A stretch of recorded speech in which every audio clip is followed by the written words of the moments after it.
Welcome to another episode of Inspired Content. I'll take another look at some stories from the world's best science fiction of 1969 again. We're looking at two stories. The first of which is The Dance of the Changer and the Three. And the second one is Sword Game. Not only is the name of that first one a little bit clumsy, but I'm not a fan of the story. I gave it a 3.8 out of a 4.4. It really didn't do anything for me. It was trying to be so alien as to be bizarre, and it just tried too hard. It's like totally useless as a story. It had nothing redeeming as far as I could find in it.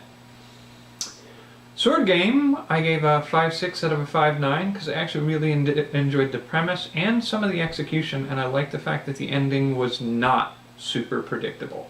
I oftentimes find stories like that oftentimes get a little, like a third of the way in you can figure out where it's going to go. And I didn't find this to be that way.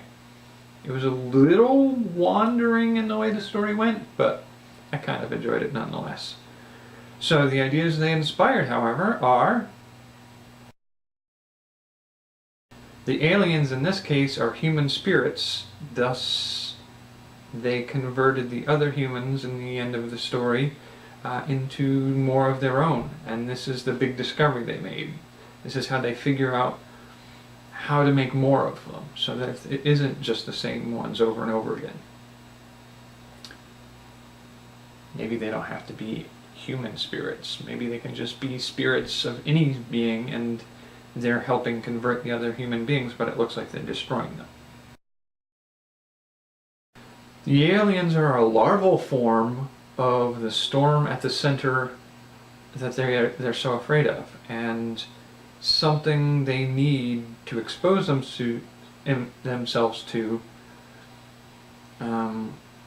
transforms them, and in doing so, when they transform, the act of transforming destroys the humans that are observing them.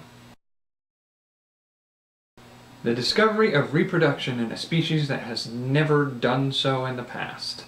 So it's sort of like if you had a species that you would consider like the phoenix. It just burns itself to ashes and is reborn out of its ashes over and over and over again. And so it seems to take slightly different forms. It's like reincarnating itself over and over again. But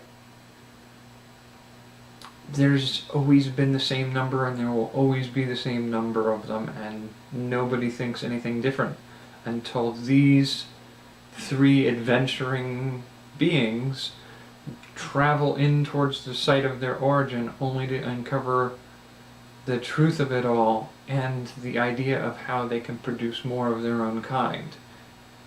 And so it's that moment of an immortal, ever reincarnating species discovering ways in which to make new ones. From the Sword Game. A multi-dimensional chamber where each 3D face, so in like this case it's a tesseract, and so each 3D face is a cube. So if you could take each face and separate them from the central concept of the tesseract, but still have them actually be connected, it's like a booth that you carry around a box with you, and you could open the box and reach inside a booth that somebody who has another box could reach inside their cube, and you could touch hands on the inside of it. And in this case, it's something that somebody created. The main character creates a false chamber and tricks her into dying on stage when the performance goes wrong, and makes it look like user error, essentially.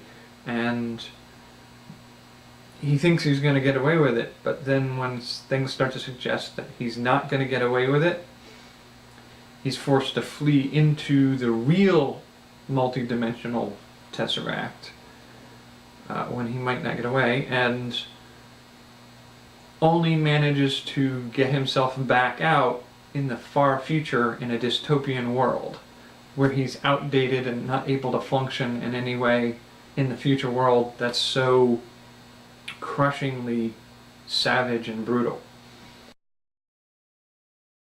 He's doing pretty much the same kind of concept as what they start the story with, but he sees the potential healing ability and decides to go the route of the escape artist, where he inflicts the injuries to himself outside of the box, but stumbles into the box like he's going to die, and the audience is on pins and needles as they wait, and he emerges from the other side perfectly fine. He's completely healed, and it's because he's walked through this extra dimensional space-time that moves the healing time faster but awareness time slower. So he's immediately healed, but it feels like he just staggered in, whereas the audience has been waiting on pins and needles for several minutes as he falls back out the other side, healed instantly from a savagely mortal wound.